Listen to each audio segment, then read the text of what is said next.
अगर तुमने ये वीडियो देख ली तो तुम अपने प्रोकास्टिनेशन को बाय बाय बोल दोगे और कंसिस्टेंट बन जाओगे, क्योंकि कंसिस्टेंसी ही एक ऐसी चीज है जो तुम लोगों को पीछे खींच रही है अगर तुम उसको ना अपनाओ। हर बच्चा ये कहता है कि मुझे 90 प्लस लाना है, बट हर बच्चा उसके लिए वर्क करता है? सच बताओ, तुम्हारे साथ भी ऐसा होता होगा कि यार मैंने लिख लिया है कि आज मैं 2 चैप्टर बायो का पढ़ूंगा, 2 चैप्टर फिजिक्स का पढ़ूंगा, फिर केमिस्ट्री और मैथ्स के भी सम सॉल्व कर लूंगा, और by the end of the day आप लोगों को पता चलता है कि आपने इसमें से कुछ भी काम नहीं किया है, आधा भी काम नहीं कर पाए हो। क्यों?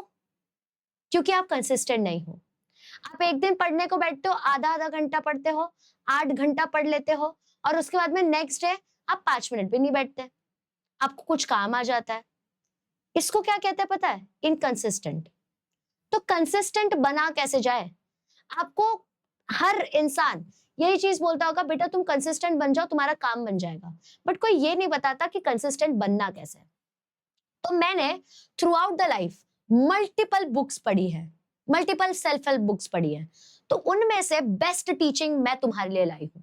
अगर तुमने ये 8 प्रिंसिपल्स को फॉलो कर लिया, ट्रस्ट मी, तुम लोगों का कोई हाथ नहीं पकड़ पाएगा और तुम लोग पक्का से कंसिस्टेंट हो जाओगे। चलो शुरू करते हैं, ध्यान से समझना, छोटा ही वीडियो रहेगा। 8 प्रिंसिपल्स बताऊंगी जो सिर्फ 1% लोगों को पता है। तुम्हारे पास इतना तो टाइम नहीं है कि तुम बुक पढ़ोगे, तो वो बुक पढ़ के मैंने सारी चीजों को स्क्वीज इन करके तुम्हारे लिए लाया है। सबसे पहली चीज, तुम लोग को स्टडी जो है ना वो ऑटोमेटिक करनी है, मोटिवेशनल नहीं होना चाहिए। जैसे फॉर एग्जाम्पल आप सुबह उठ रहे हो, आप ब्रश कर रहे हो, तो सच बताओ वो ब्रश करने के लिए तुम्हें मोटिवेशन की जरूरत होती है? नहीं, नहीं होती ना मोटिवेशन की जरूरत। तुम सुबह उठते हो, तुम फटाक से ब्रश कर लेते हो, क्योंकि वो ऑटोमेटिक सिस्टम हो चुका है। पता है वो ऑटोमेटिक सिस्टम क्यों हो चुका है? बास आता है इसलिए ना, रियल रीजन ये है कि वो हैबिट बन चुका है तुम्हारा। तो एटॉमिक हैबिट में यही कहा जाता है कि हर दिन तुम्हें सेम काम सेम टाइप पे करना है, भले ही 10-15 मिनट के लिए करो। मान लो फिजिक्स का बुक नहीं मन कर रहा पढ़ने का, सेम टाइम पे बस 10-15 मिनट पढ़ लो, बट हर दिन पढ़ना है। ट्रस्ट मी, जिस दिन तुमने नहीं पढ़ा ना, तुमको हलचल मचेगा। जैसे इमेजिन कि तुम लोगों को नहाना बहुत बोरिंग लगता है, बट एक दिन तुम मत नहाओ, तुमको कैसा तो फील होगा। एक दिन तुम ब्रश मत करो, कैसा तो फील होगा। क्यों? क्योंकि हैबिट बन चुका है। तो एटॉमिक हैबिट्स बुक में जेम्स क्लियर यही कहते हैं कि habits are the compound interest of self improvement. Habit जो होता है वो कंपाउंड इंटरेस्ट है सेल्फ इंप्रूवमेंट का। हर दिन का हैबिट जो है वो धीरे धीरे तुम्हें सेल्फ इंप्रूव करता है। तो जो चीज करने का मन ना करे उसका सबसे पहला स्टेप यही होता है, एटलीस्ट छोटे से शुरू करो, 10 से 15 मिनट, बट हर दिन करो। दूसरा प्रिंसिपल जो कि मैंने The one Thing by Gary Keller से पढ़ा था, focus on today's work not the entire syllabus.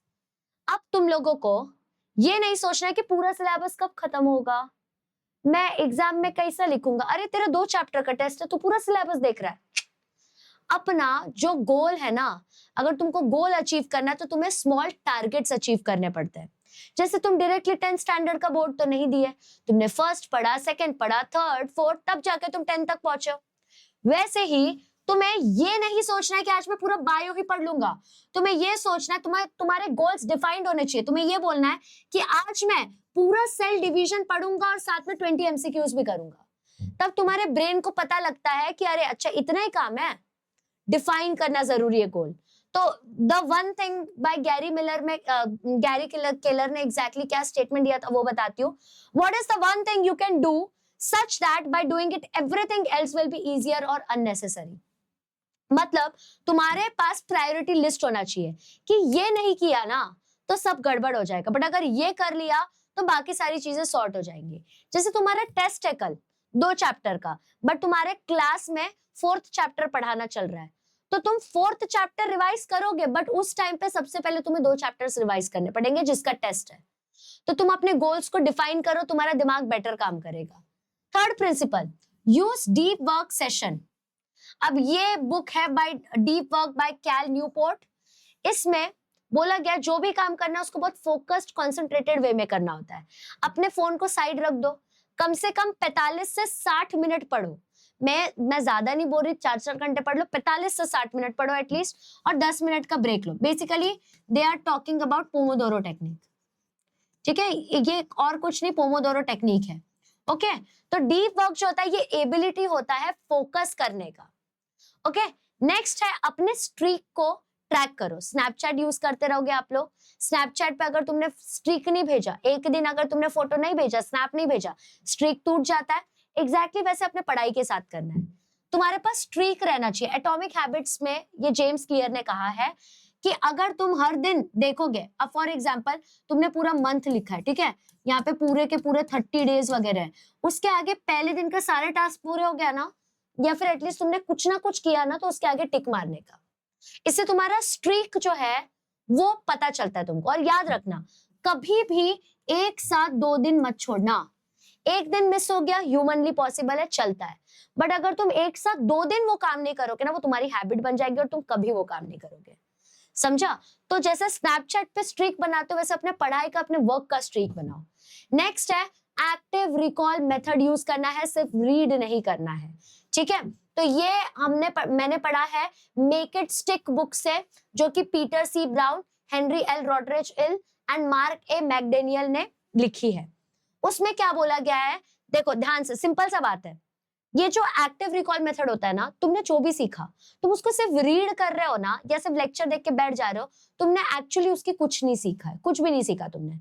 But अगर तुमने वही चैप्टर, फॉर एग्जांपल जैसे मान लो आज मैंने तुमको बता दिया कि प्लॉइडी क्या होता है, नंबर ऑफ क्रोमोसोम्स क्या होता है, तो तुमको पता है यार कि यूप्लॉइडी होता है, एन्यूप्लॉइडी होता है, बट तुम लोगों को क्लिक होना चाहिए प्रॉपरली कि यूप्लॉइडी के अंदर क्या क्या होता है, एन्यूप्लॉइडी के अंदर में क्या क्या होता है, फिर एन्यूप्लॉइडी में भी क्या एग्जैक्टली होता है, हाइपो हाइपर क्या होता है, ये सब याद तुमको एग्जैक्टली तभी आएगा जब तुम एक खाली पेज लोगे, उसमें जितना उस टॉपिक के रिलेटेड याद आ रहा है सिर्फ लिखते जाओगे, लिखते जाओगे, लिखते जाओगे। तो जब वो लिखते जाओगे ना, एक ऐसा पॉइंट मिलेगा जो तुमको लगेगा यार याद नहीं आ रहा, और वही जो याद नहीं आ रहा वाला पॉइंट है ना, तुम एग्जाम में भूल के आते हो, वो गलती तुम ना करो। इसके वजह से एक्टिव रिकॉल मेथड यूज करना है। ठीक है, नेक्स्ट 6th प्रिंसिपल है मेक प्रोग्रेस विजिबल। ये द कंपाउंड इफेक्ट बुक में लिखा गया है बाय डैरन हार्डी, बहुत फेमस बुक है। तो बेटा तुम जो भी काम कर रहे हो ना, वो प्रोग्रेस तुमको भी दिखने दो, अच्छा फील होगा। जैसे मान लो तुम रोज वर्कआउट कर रहे हो, बाइसेप्स ही नहीं आ रहे, क्यों करूंगा, फिर मैं बाइसेप वर्कआउट करूंगा ही नहीं। रोज पढ़ रहे हो, रिजल्ट ही नहीं आ रहा, मन करेगा नहीं। तो जो तुम कर रहे हो ना, वो विजिबल होना जरूरी है। जैसे फॉर एग्जाम्पल 20 बायोलॉजी के एमसीक्यूज तुम हर दिन कर रहे हो, तो तुम्हें लग रहा है सिर्फ 20 एमसीक्यूज है, बट एक साल के तुम लोग 7300 प्लस एमसीक्यूज कर रहे हो। समझे? जैसे 5 पेज तुम डेली रीड कर रहे हो, तो एक साल का तुम ना 1800 पेजेस रीड कर रहे हो।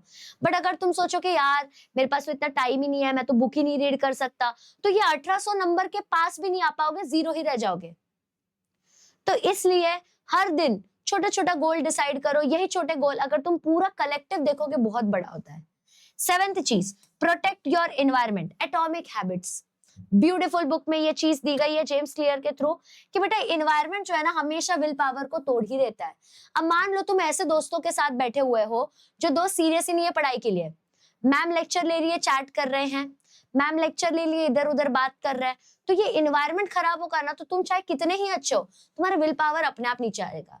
जैसे ऐसे बोलते हैं ना, एक टोकरी में एक सरा आम होता है, तो सारे के सारे आम जो है वो सड़ जाते हैं, एग्जैक्टली लाइक दैट। तो इसलिए अपना एनवायरनमेंट जो है वो प्रोटेक्ट करना जरूरी है।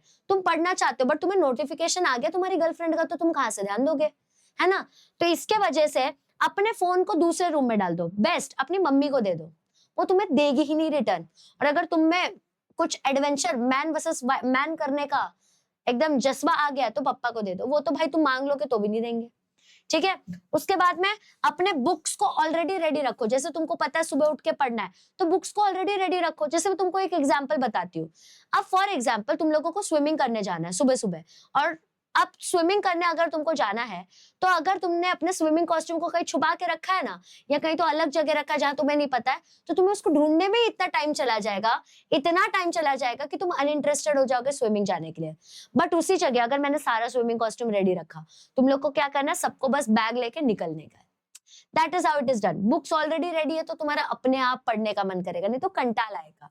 ठीक है, जैसे जितने डिस्ट्रैक्शन से रिमूव कर दो, तुम्हारा इन्वायरमेंट प्रोटेक्ट हो जाएगा। लास्ट और सबसे इफेक्टिव चीज, identity is more powerful than goals.